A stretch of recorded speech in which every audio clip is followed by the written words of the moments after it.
Welcome to MVD films. இந்த விடலை பருவத்து காதல், அதாவது டீனேஜில் வர்ற அந்த காதல் ஒரு குடும்பத்தவே அழிக்கக்கூடிய அளவுக்கு டேஞ்சரஸான ஒன்று. அப்படி அந்த டீனேஜ் காதலால் அழியவிருந்த தன்னோட குடும்பத்தை காப்பாற்றினாரா இல்லையா அப்படின்னு சொல்லக்கூடியது தான் இந்த படம். இது ஒரு படம் இல்லை, ஷார்ட் ஃபிலிம். இந்த படத்தோட பேர் உன்ஸ் பிரக்காய் அப்படின்னு ஒரு ஸ்பானிஷ் மொழி படம். இதை தமிழில் மொழிபெயர்த்தா கைகள் அப்படின்னு வரும். நம்ம ஹீரோவை பொறுத்த வரைக்கும் எந்த பெண்ணையும் தன் கைகளால் அப்படியே அரவணைச்சு ஆறத்தழுவி ருசி பார்க்கணும். அதனால தான் இந்த படத்துக்கு கைகள் அப்படின்னு பேர் வச்சுருக்காங்க. அப்புறம் ப்ரோ, நம்ம சேனலை நீங்கள் சப்ஸ்கிரைப் பண்ணாமல் இருந்தால் சப்ஸ்கிரைப் பண்ணி வச்சுக்கோங்க. அப்போ தான் இது மாதிரி நிறையா கண்டென்ட் நான் போடுறதெல்லாம் உங்களுக்கு நோட்டிஃபிகேஷனில் வந்து சேரும். அப்படியே அந்த லைக் பட்டனையும் தட்டி விட்டு பார்க்க ஆரம்பிங்க ப்ரோ. படம் ஒரு ரிமோட் பிரேசில் வில்லேஜில் ஆரம்பிக்குது. அந்த காலகட்டங்களில் பெருசாக ரோடு வசதி கிடையாது. அதையெல்லாம் மேம்படுத்துகிற வேலை தான் இந்த ஜிம்மிக்கு. அவர் ஒரு வில்லேஜ் ஆஃபீஸர். வழக்கமாக அவர் ஒரு பார்பர் ஷாப்பில் தான் ஷேவ் பண்ணுவார். அந்த மாதிரி அந்த பார்பர் ஷாப்புக்கு அவர் ஷேவிங்காக போன சமயத்தில் அங்கே ஒருத்தனை காமிக்கிறாங்க. அவன் தான் நம்ம படத்தோட ஹீரோ ரோவன். அந்த பார்பரோட பையன் ஷேவ் பண்ணிட்டு இருக்கும்போது அவர் புலம்புன்னு புலம்புறாரு. ரொம்ப இன்ட்ரோவேட்டாக இருக்கான், யாரு கூடயும் கலந்துக்க மாட்டேங்கிறான், இவனை என்ன பண்ணுறதுனே எனக்கு தெரியல, இவனுக்கு ஏதாவது உதவி செஞ்சு இவனை வாழ்க்கையில் முன்னேற்றி விடுங்க அப்படின்னு அவர் புலம்ப ஜிம்மி யோசிச்சு பார்க்குறாரு. அவருக்கும் ஆட்கள் தேவைப்படுது. சரி, நான் இவனை பார்த்துக்கிறேன் அப்படின்னு அவனை கையோட தன்னோட வீட்டுக்கு கூட்டிகிட்டு வராரு. ஆனால் இந்த ரோவன் பையபுள்ள எப்படிங்கிறது அவருக்கு தெரியாது பாருங்க. நல்லவன் நம்பி வீட்டுக்கு கூட்டிகிட்டு வராரு. ரோவனோட மனைவி பேர் மில்லி. ரோவனை மனைவி கிட்ட இன்ட்ரடியூஸ் பண்ணி வைக்கிறாரு. ஸோ 2 பேரும் ஃப்ரெஷ்னப் ஆகிட்டு வாங்க, நான் அதுக்குள்ளே ரொட்டி ரெடி பண்ணுறேன் அப்படின்னு அவங்க சொல்கிறாங்க. இந்த மில்லிங்கிறவங்க ஒரு நார்மலான நம்ம ஊர் ஹவுஸ் ஒய்ஃப் மாதிரி தான். கணவனே கண்கண்ட தெய்வம்னு வாழ்ந்துட்டு வரவங்க. அப்போ தான் நம்மளோட கவனம் ரோவன் மேலே ஷிஃப்ட் ஆகுது. அவன் பார்த்தீங்கன்னா வந்ததுலேருந்து அந்த மில்லியை பார்க்குற பார்வை இருக்குது பாருங்க. விட்டா அப்படியே அந்த மில்லியை முழுசாக சாப்பிட்ருவான் போல் இருக்கு. வெச்ச கண்ணு வாங்காமல் அவங்களவே பார்த்துட்டு இருக்கான். அவன் பார்வை போகிற இடமே தப்பான இடமா இருக்குது. இதை உணர்ந்தாரா இல்லையா அப்படின்னு தெரியல. ஜிம்மி அவனை சரி உன் ரூமுக்கு போ அப்படின்னு அவனை ரூமுக்கு அனுப்பிச்சு வைக்கிறாரு. ரோவன் பின்னாடியே வந்த மில்லையும் அவனுக்கு பெட்டெல்லாம் தயார் பண்ணி கொடுத்துட்டு ஏதோ ஒரு புக் எடுத்து கொடுக்குறாங்க. அவங்களோட கஸ்டமரி போல் இருக்குது.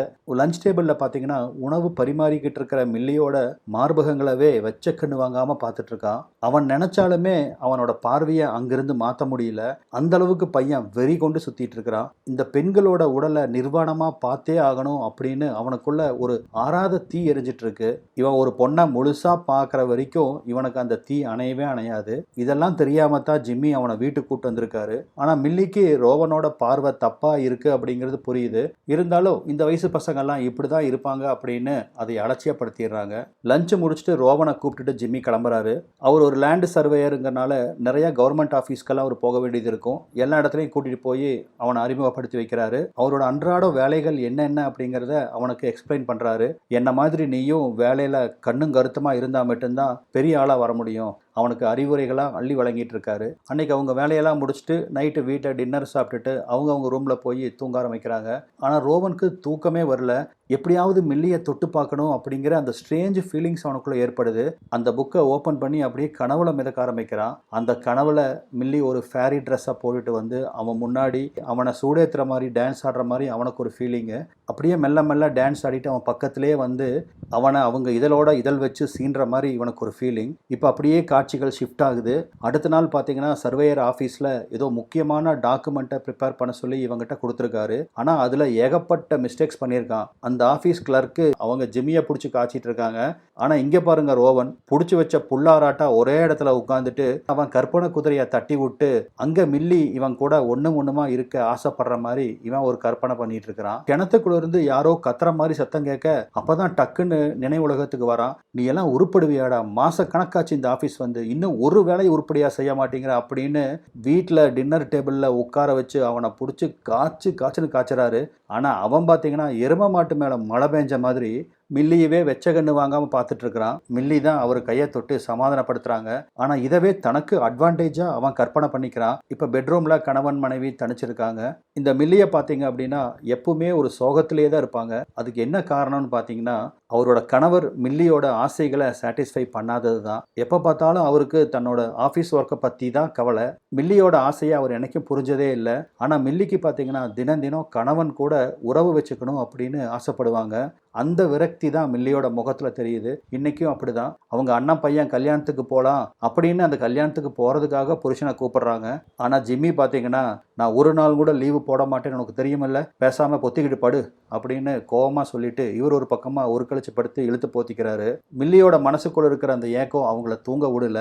இதுக்கு மேலே கணவனை போய் தொட்டா வாழ்னு கத்துவான் அப்படின்னு அவங்களுக்கு தெரியும். அந்த பெட்ரூமை விட்டு அப்படியே கீழே வராங்க. வந்து பார்த்தா மில்லி கொடுத்த புக்கை மில்லியா நினச்சி அதை நெஞ்சோட அணைச்சிட்டு ரோவன் தூங்கிட்டு இருக்கிறான். மறுநாள் காலையில் பார்த்தீங்கன்னா, நேற்று ஜிம்மி கிட்ட வாங்கின திட்டோட எதிரொலியா ரோவன் காலையில் நேரத்தில் எந்திரிச்சு டைனிங் டேபிளில் உட்காந்துருக்கான். ரோவன் சாப்பிட்டு முடிச்சு எந்திரிக்கிறான். மில்லிக்கு அடுத்தது என்ன நடக்க போகுதுன்னு தெரியும். பிளேட்டை ஏன்டா எடுக்கல அப்படின்னு ரோவனை ஜிம்மி திட்டுவாரு அப்படிங்கிறத முன்கூட்டியே கணிச்ச மில்லி, நீ சாப்பிட்ட பிளேட்டெல்லாம் கொண்டு வந்து கிச்சனில் போடு அப்படின்னு அவன் அந்த திட்டு வாங்குறதுலேருந்து தப்பிக்க வச்சிடறாங்க.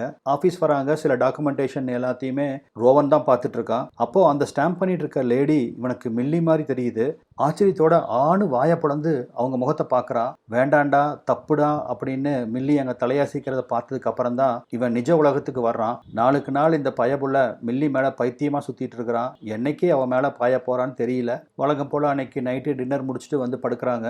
மில்லி கொடுத்த அந்த புக்கை அப்படியே கட்டி பிடிச்சிட்டு கண்ணை மூடுறான். திருப்பியும் தன்னோட கற்பனை குதிரையை தட்டி விடுறான். அது பாட்டுக்கு மேய ஆரம்பிக்குது. இந்த தடவை பார்த்தீங்கன்னா மில்லியும் ரோவனும் ஒரு நந்தவனமான இடத்துல தூரத்திலிருந்து அந்த ஃபேரி ட்ரெஸ்ஸை போட்டுட்டு அப்படியே ஓடி வராங்க.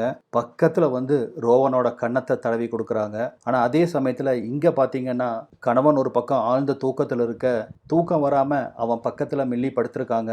அவங்களோட காம தேவைகளை பூர்த்தி பண்ணிக்க முடியாமல் ரொம்ப ரெஸ்ட்லெஸ்ஸாக படுத்திருக்கிறாங்க.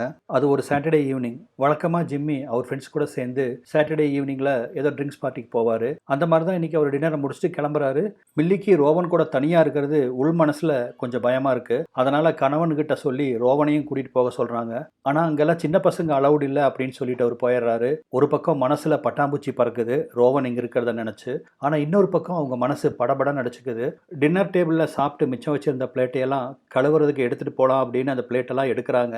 ஆனால் மில்லி ரொம்ப கன்ஃபியூஷனில் இருக்காங்க. அது மட்டும் நல்லா தெரியுது. அந்த பிளேட்டை எடுக்கிறாங்க, திரும்புகிறாங்க, நிற்கிறாங்க, யோசிக்கிறாங்க. கடைசியில் என்ன நினச்சாங்களோ தெரியல, அந்த பிளேட்டெல்லாம் டேபிள் மேலேயே வச்சுட்டு மெதுவாக போய் கதவை ஓப்பன் பண்ணி கணவர் போயிட்டாரா அப்படின்னு பார்க்குறாங்க. கணவர் போயிட்டாரு. கதவை தாள் போட்டுட்டு உள்ளே வராங்க. மிச்சம் மீதி இருந்த ஜூஸ் எல்லாம் ஃப்ரிட்ஜில் தூக்கி வைக்கிறாங்க. ஆனால் அவங்க கை தான் வேலை செய்யுது, அவங்க மனசு வேலை செய்யவே இல்லை. ஏதோ பயங்கர திங்கிங்லேயே இருக்காங்க. ஏன்னா மில்லிக்கு நல்லா தெரியும் இன்னைக்கு ஒரு நல்ல சான்ஸ் கிடச்சிருக்கு. இதை மிஸ் பண்ணிவிட்டு அடுத்தது இப்படி ஒரு சான்ஸ் கிடைக்குமான்னு அவங்களுக்கு தெரியாது. அதனால பயங்கர யோசனையில் இருந்தவங்க இப்போ தைரியத்தை வரவழைச்சிட்டு ரோவனோட ரூமுக்குள்ளே வராங்க. அவங்க உடம்பெல்லாம் நடுங்குது. ஆனாலும் அந்த காம சுகத்துக்கு அவங்க உடம்பு ஏங்குது. காமத்துக்கு முன்னாடி எதுவுமே பெருசு இல்லை அப்படின்னு அவங்க திங்க் பண்ணுறாங்க. படுத்திருந்த ரோவன் பக்கத்தில் வராங்க. வழக்கம் போல் அந்த புக்கை கட்டி பிடிச்சிட்டு கண்ணை மூடி படுத்து அவன் கற்பனை குதிரையில் சவாரி பண்ணிட்டு இருக்கிறான். அவன் கற்பனையில் அந்த ஃபேரி டேல் ட்ரெஸ்ஸோட மில்லி அவன் ரூமுக்குள்ளே வந்து அவன் பக்கத்தில் உட்கார்ற மாதிரியும், தூங்கிட்டு இருக்கிற அவன் முகத்துக்கு பக்கத்தில் அவங்க முகத்தை நெருக்கமாக கொண்டு போய் வச்சு மெதுவாக அவங்களோட இதழ்களால் அவனோட இதழை மெத்தி எடுக்கிறாங்க. இந்த சீன் பார்த்தீங்கன்னா சாதாரண ஒரு கிஸ்ஸிங் சீன் தான். ஆனால் அதை எடுத்திருக்கிற விதமும் அந்த நடிச்சிருக்க அவங்க ரெண்டு பேர்த்தோட எக்ஸ்பிரஷனுமே நம்மளை ரொம்ப டெம்ப்ட் பண்ணும். இப்படி அவன் கற்பனையில் மிதந்துட்டு இருக்க, ஆனால் உண்மையிலேயே ரூமுக்குள்ளே வந்த மில்லி அவன் பக்கத்தில் உட்காந்து அவனுக்கு ஒரு முத்தத்தை கொடுக்குறாங்க. இதுதான் சொல்கிறது, எப்பவுமே கற்பனையில் இருக்கிறவனுக்கு நிஜத்தில் அது நடந்தாலும் கூட உணர முடியாமல் போயிடும். அப்படி தான் கற்பனையிலேயே வாழ்ந்துட்டு இருக்க அந்த ரோவனுக்கு இந்த நிஜத்தை உணர முடியாமல் போயிருச்சு. முத்தம் கொடுத்துட்டு இருந்த மில்லி திடீர்னு என்ன நினச்சாங்களோ தெரியல, வேகமாக எந்திரிச்சு அவங்க ரூமுக்குள்ளே போயிடுறாங்க. மனசு படபடன்னு வருது. இது தப்பு, வேண்டாம், நம்ம கணவருக்கு இது தெரிஞ்சதுன்னா அவ்வளோதான் அப்படின்னு பயத்தோடய அந்த பெட்லேயே படுத்துடுறாங்க. ஆனால் இங்கே இத்தனை நடந்திருக்கு, ஆனால் எதுவுமே ரோவனுக்கு தெரியல. ஆனால் அவன் கற்பனையை கண்டினியூ பண்ணிட்டு இருக்கிறான். இப்படியே கற்பனையிலே இருந்துக்க வேண்டியதுதான். பார்ட்டியை முடிச்சுட்டு நடு ராத்திரிக்கு ஜிம்மி வீட்டுக்கு வராரு. வீட்டுக்கு வந்து லைட்டு போட்டு பார்க்குறாரு. டைனிங் டேபிளில் சாப்பிட்டு வச்ச பிளேட்டுகள்லாம் அப்படியே இருக்குது. இத்தனை வருஷத்தில் ஒரு நாள் கூட அவர் டைனிங் டேபிளில் அழுக்கு பிளேட்டை பார்த்ததே இல்லை. உடனுக்குடன் மில்லி அதை சுத்தம் பண்ணிடுவாங்க. ஆனால் இன்னைக்கு இப்படி கிடக்கிறது அவருக்கு கொஞ்சம் மனசில் ஒரு சந்தேகத்தை தட்டுது. மௌனமாக அவங்க பெட்ரூம்குள்ளே போகிறாரு. பார்த்தா மில்லி ட்ரெஸ்ஸும் கூட சேஞ்ச் பண்ணாமல் ஒரு கழிச்சு படுத்து தூங்கிட்டு இருக்காங்க. இதுவும் அவருக்கு ரொம்ப அன்யூஷுவலாக இருக்குது. எப்பவுமே மில்லி நைட்டில் நைட் ட்ரெஸ்ஸோடு தான் தூங்குவாங்க. ஏதோ புரிஞ்சவரா ரோவனோட பெட்ரூமை வந்து பார்க்குறாரு. ரோவன் ஆழ்ந்து தூங்கிட்டு இருக்கான். ஆனால் அவன் ஃபேஸை நல்லா பாருங்க, ஏதோ ஒரு திருப்தியோட சிரிச்ச முகத்தோட படுத்திருப்பான். இப்போ இங்கே என்ன நடந்திருக்கும் அப்படிங்கிறது ஜிம்மிக்கு ஓரளவுக்கு புரியுது. ஒருவேளை இவங்க 2 பேத்துக்குள்ள ஏதாவது தப்பு நடந்திருக்கும் அல்லது நடந்திருக்கலாம் அப்படின்னு யோசிக்கிறாரு. ஸோ ஒரு ஜென்டில்மேனா இப்பதான் அவரோட உண்மையான நேச்சர் நம்மளுக்கு தெரியுது. மறுநாள் காலையில இனிமேல் ரோவன் இங்க இருந்தா, ஒருவேளை இவங்க 2 பேரும் தப்பு செய்யாம இருந்திருந்தா இனி அது தப்பு செய்யறதுக்கு ஒரு வாய்ப்பா அமைஞ்சிரும். இந்த சமயத்துல இவனை இங்கிருந்து பிரிச்சு கூட்டிட்டு போனா இதோட முடிஞ்சிரும் அப்படிங்கிறது அவரோட திங்கிங். ஆனா இங்க அப்படி எதுவுமே நடக்கல.